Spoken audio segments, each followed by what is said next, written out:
How y'all doing?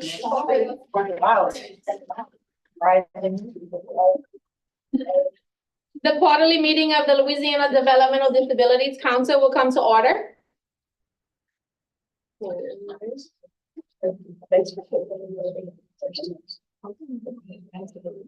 I would like to thank everyone for coming, and I hope everyone made it through this crazy weather we've been having, and Happy New Year to everyone as well.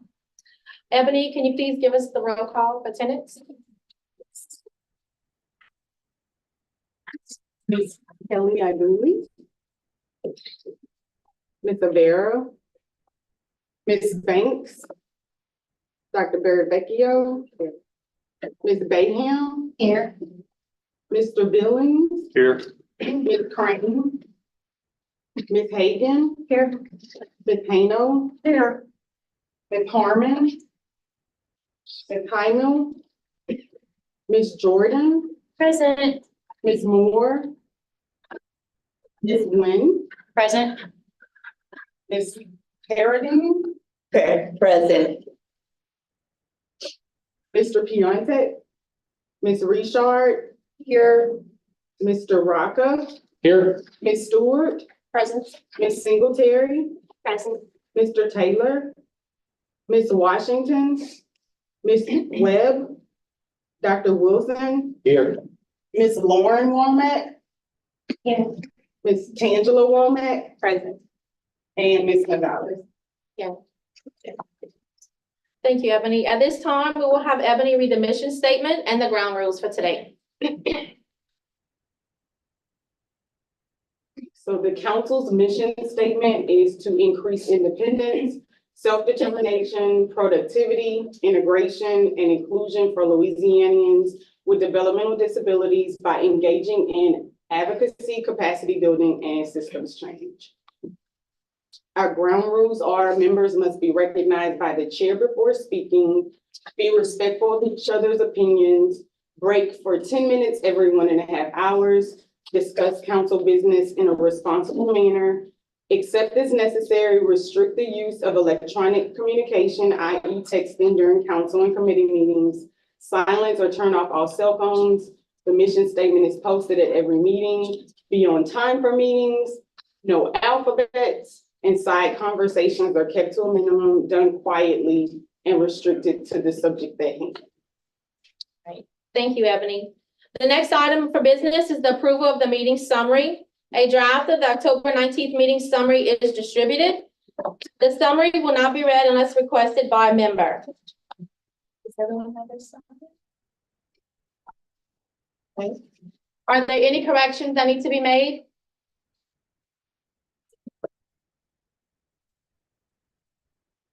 If there is no objection, the meeting summary is approved and distributed. Hearing none, the meeting summary is approved.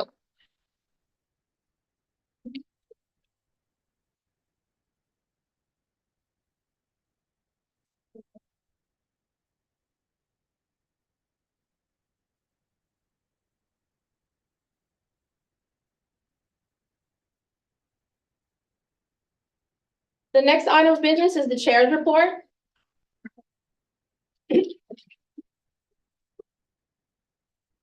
We have made some committee appointments. The Self-Determination Community Inclusion Committee is Lauren Womack, Tony Ponte, Melinda Richard, and Tangela Womack. Congratulations. For the Education Employment Committee, Mary Frances Avera. For the Act 378 Subcommittee, Lauren Womack and Tony Pontek. The governor has appointed 6 new members to our council. All of our new members are being afforded the opportunity to participate in all meetings before being appointed to serve on a particular standing committee, right? As chairperson, here are some of the meetings that I've attended since October. The executive committee meeting, October 18th, Act 378 subcommittee meeting, Self-Determination Committee Inclusion meeting, Education Employment Committee meeting, the council meeting, and the executive committee meeting on November 29th. We also, Jill and I attended the IT ITAC Yeah. conference in, July. So,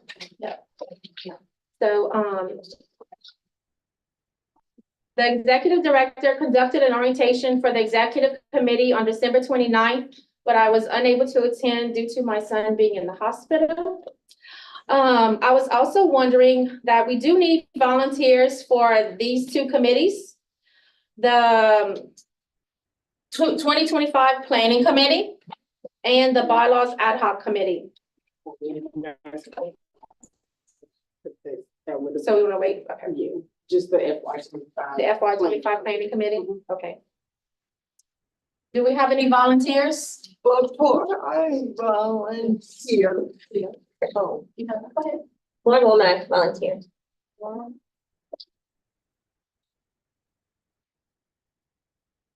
ahead, Jill. Before I commit, because I wanna volunteer, but what do we know about a virtual meeting? So I still know the same thing. ODH is supposed to promulgate and release a rule by March 2024. So I'm anticipating that you guys will be able to meet virtually For this? for the planning ad hoc committee. Okay, then I'll volunteer. Christie, you can put me down as well. Okay, thank you. Thank you, Ms. Lauren. I'll volunteer, but only if we can do virtual. Okay. And I would like to volunteer for the planning committee, the planning of 2025. Thank you so much. Christie, I'll volunteer if we can attend virtually. How many members should, like, how many council members do you recommend? Like, the makeup the committee, or the makeup the committee? I think it's really important to have a mixture of state reps and citizen members on the planning committee, just because the state representatives have ideas about what the council can do to help their agencies. I hate to say it like that, but how we can further the council mission. Right. Right, so I think it's a good idea to have a mixture of parents, self-advocates, and state agency reps. I don't have a number, Jill, but I do think it should be a good mixture. Anybody else? So I don't know. Julie, based on that, I will. I thought it was more for families, but if you need to take that. I'm sorry, Julie Hagan. Julie. Ebony, is this for creating the 5-year plan? Not the 5-year plan, but the FY 2025 action plan. Yes.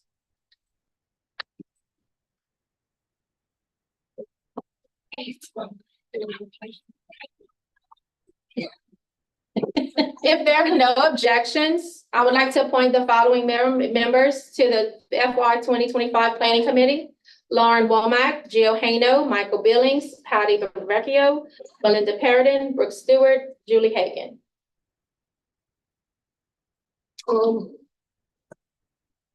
Can you note that Penny and Brooke volunteer Virtual? if it was virtual? Yes, I can do. Thank you.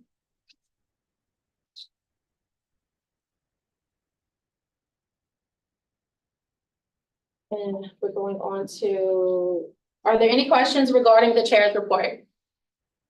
All right.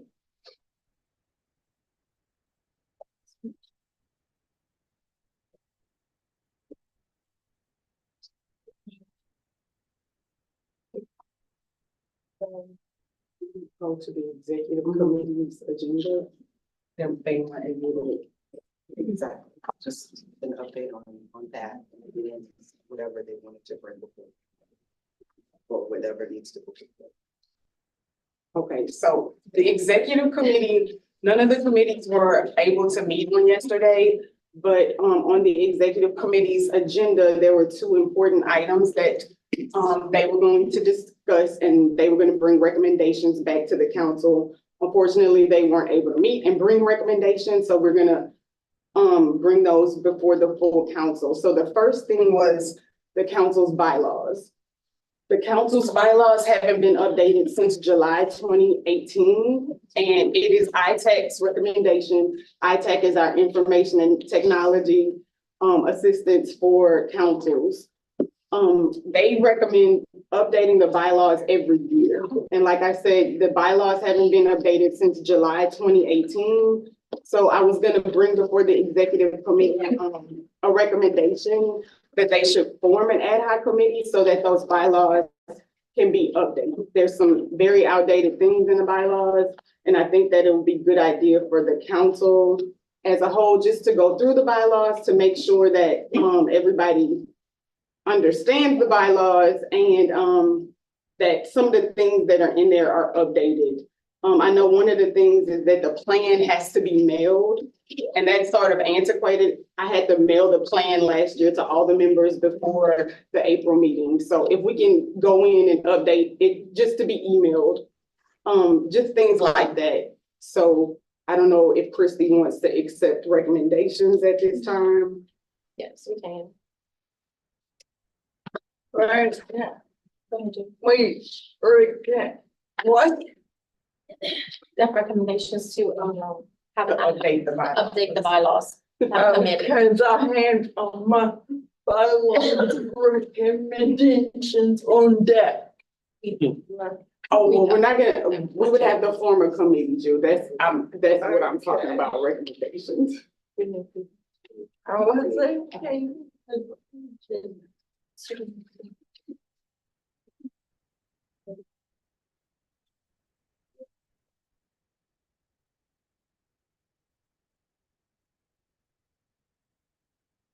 Do we have any objections for creating a bylaws committee? Hearing none, we'll go ahead and ask for recommendations. Anyone who would like to serve on that committee? Not everybody at one time. So anyone? I'll do it. Jill? Jill Hano? Fire. Lauren Womack? Lauren? Brooke Stewart? And Miss Lauren? Yes.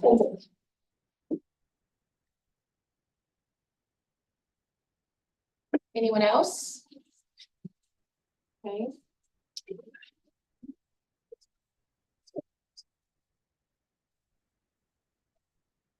I would like to appoint the following people as part of the bylaws ad hoc committee.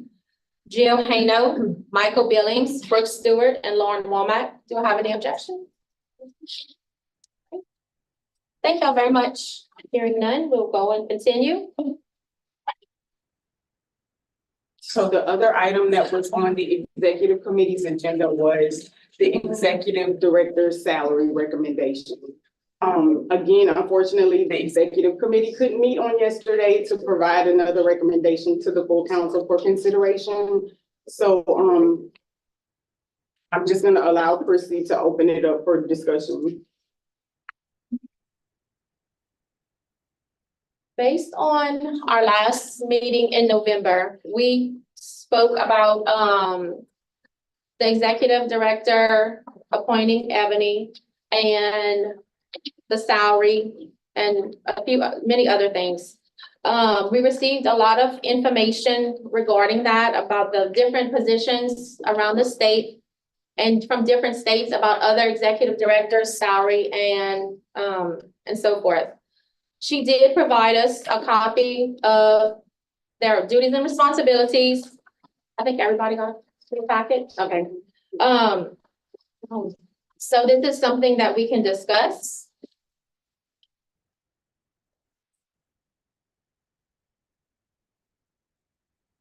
And if you guys need anything pulled up on the big screen, we can pull it up, but everybody should have gotten the information. It was in the extra packet that was on the table. Well, Oh, I'm sorry. You need Mr. one, Field. I have it. No, I just want to make a comment. Oh, Yes, go ahead, Mr. Field. So first off, the issue for me is not just about salary.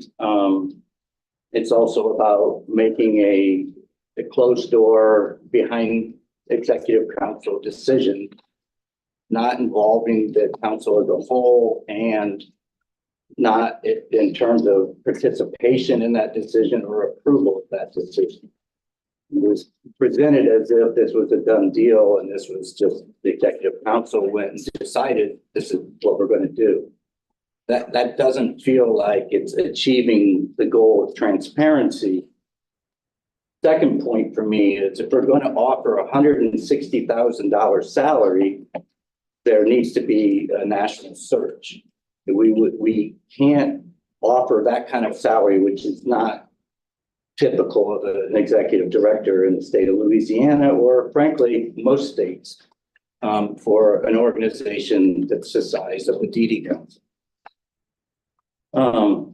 So if we're going to stick with 160,000, and if it truly works in the budget, when you take out the fact that surpluses exist now, but they're non-recurring revenue, that you can't really factor into a salary decision. And then the final thing is, I don't feel comfortable having these discussions with the whole council, with basically, in my mind, still an applicant for the position in the room. That person should be recused. It should not have been in the room when the executive council discussed it. And I don't know if that was. She wasn't in the room. Great. So by the same token, if we're going to have these conversations, I feel like Ebony needs to recuse herself during these conversations. We can have that done if y'all would like that.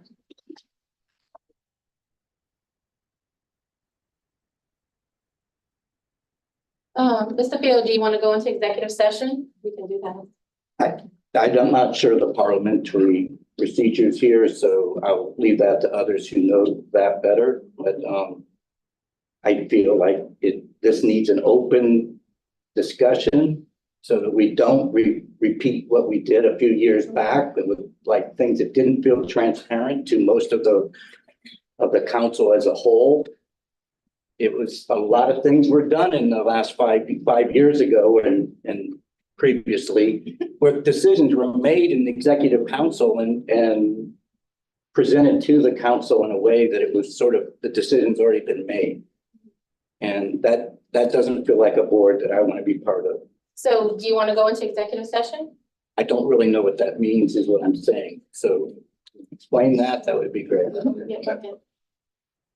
So executive session is when only the members of the council are present in the meeting so that they can have open discussion. Thank It's typically used when you're talking about sensitive items or personnel, issues or personnel related items. It requires a motion and a second, and then by unanimous consent, everyone who is not a member of the council should leave the room while you're in executive session. If there's an invited person or guest that you need in the meeting, for instance, like maybe the parliamentarian or someone to offer information, then that person can be invited in. And then once you come out of executive session, you don't discuss what was discussed. You simply make whatever motion you're going to, or take whatever action you feel like you've arrived at. So with that, I kind of thought that was it, but I didn't want to.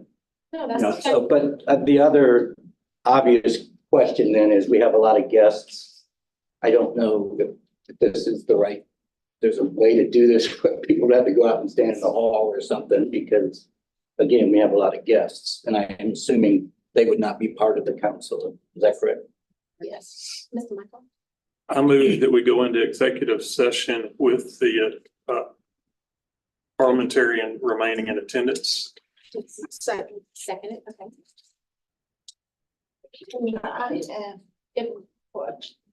Yes. Do we? Oh, second half, yeah. Okay.